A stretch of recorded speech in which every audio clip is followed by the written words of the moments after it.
Yes guys, what's going on? Welcome back to my channel and welcome back to another episode of Subscriber Sundays. This month's winner is Rowan Shelvis and he has requested to do a risotto. And because we couldn't decide on which one to make, we put a vote out and a lot of you voted for mushroom risotto, so that is what this recipe is going to be. If you want to take part in stuff like this, make sure you click that subscribe button, and then once a month on the community sections tab, you can all vote for your favourite dish, and then by the end of the month, the dish with the most amount of votes will be the one that is created. Please sit back, relax, and enjoy.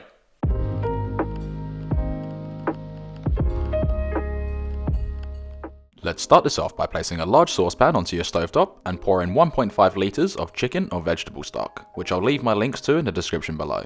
Place it onto a high heat and bring the stock to a boil. Grab yourself one large brown onion and remove the end, leaving the root intact. Slice the onion in half through the root, peel off the skin, and save it for a stock. Now all we're going to do here is dice the onion.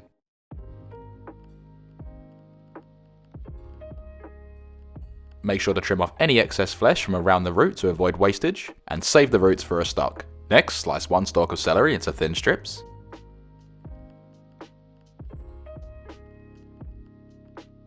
Rotate the strips 90 degrees, line them up nice and straight, and then very finely dice the celery. If you don't like celery, this can be left out, but I do highly recommend it.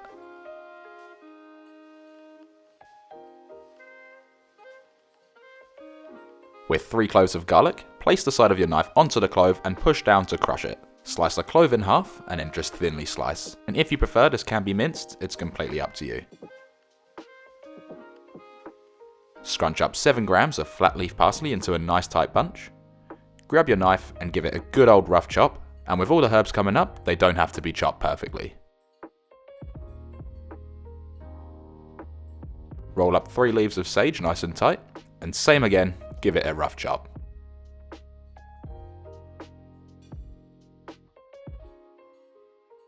And then do the exact same thing again with 4 sprigs of thyme. Now for the mushrooms, here is 100 grams of Shiitake mushrooms. Turn them over cap side up and thinly slice them. With all the mushrooms coming up, you don't have to use the exact ones I'm using, you can just use common button mushrooms, but all of these mushrooms I'm about to use are absolutely fantastic and have so much flavour. Thinly slice 200 grams of baby king oyster mushrooms, and then thinly slice 150 grams of Swiss brown mushrooms. Once the stock has come to a boil, reduce the heat to low and allow it to simmer, then very carefully spoon out half a cup or 125 milliliters into a bowl.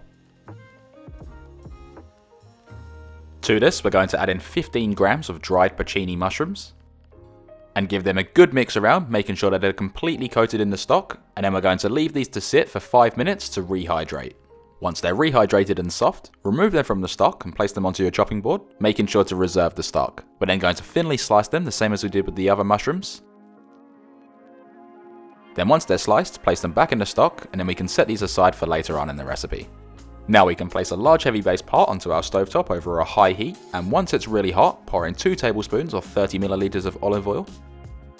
Add in the Shiitake mushrooms, the Swiss brown mushrooms, and the baby king oyster mushrooms. Give these a good mix and saute the mushrooms for 5 to 6 minutes, stirring the pot frequently. What we're looking for here is a nice golden colour on them, and for them to be soft but still have a slight bite on them.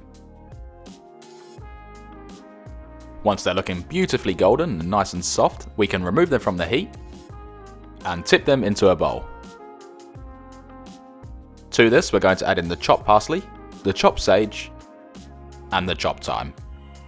Slice 1 lemon in half, and then squeeze in the juice of the whole lemon. I find that it's a good idea to squeeze the juice into your hand, this way you can catch the seeds if any decide they want to jump into your food. Season the mixture with 1 teaspoon of sea salt flakes, and 1 teaspoon or 10 cracks of black pepper. Give it a really good mix, making sure the herbs are fully coating all of those mushrooms, and then we can set this aside. Place the same pot back onto your stovetop over a high heat, and pour in 1 tablespoon or 15 milliliters of olive oil. Add in the diced onions, and the diced celery. Give this a good mix and sweat this off for 5 to 6 minutes, making sure to stir it frequently. You'll notice as well whilst these are cooking that the released moisture will also slightly deglaze the pot, releasing any of those stuck bits of mushrooms, which will then coat the onion and celery, giving them more flavour. After 6 minutes, we can add in the sliced or minced garlic and continue mixing frequently for 1 minute, just to slightly release the awesome flavour of the garlic. Next, tip in 2 cups or 400 grams of Arborio rice, and you do need to use this type of rice as it has a very high starch content that will absorb lots of moisture. Give the rice a good mix and allow it to toast for 1 minute, which will create a seal on the rice, preventing it from breaking down and also give it a nice nutty flavour. After 1 minute, pour in 80 milliliters of white wine, which can be substituted for chicken or vegetable stock. This will deglaze the pan and also add acidity to help balance the flavors. Give it a really good mix and reduce the wine or stock for 1 minute until it's almost completely evaporated. Once that's done, turn the heat down to medium, add in the Porcini mushroom and stock mixture, and mix that through. The Porcini mushrooms are very strong in flavor and will add some seriously fantastic taste into this rice. Now for the fun part, we can add in 1 full ladle's worth of stock at a time into the rice. Mix it through, stirring it frequently until the rice has completely absorbed the stock, and this should take about 1 minute. Once the stock's been absorbed, continue adding in the stock 1 ladle at a time, and repeat the whole process until all 1.5 litres of the stock is absorbed into the rice. The rice should be soft but still have a slight bite to it, and all up this will take you about 25 to 30 minutes.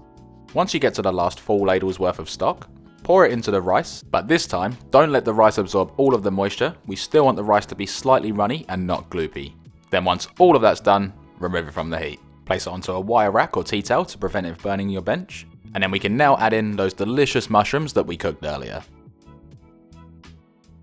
To this, add in 2 tablespoons or 28 grams of unsalted butter, which adds gloss and also a really smooth texture. And grate in about half a cup's worth of fresh Parmesan cheese.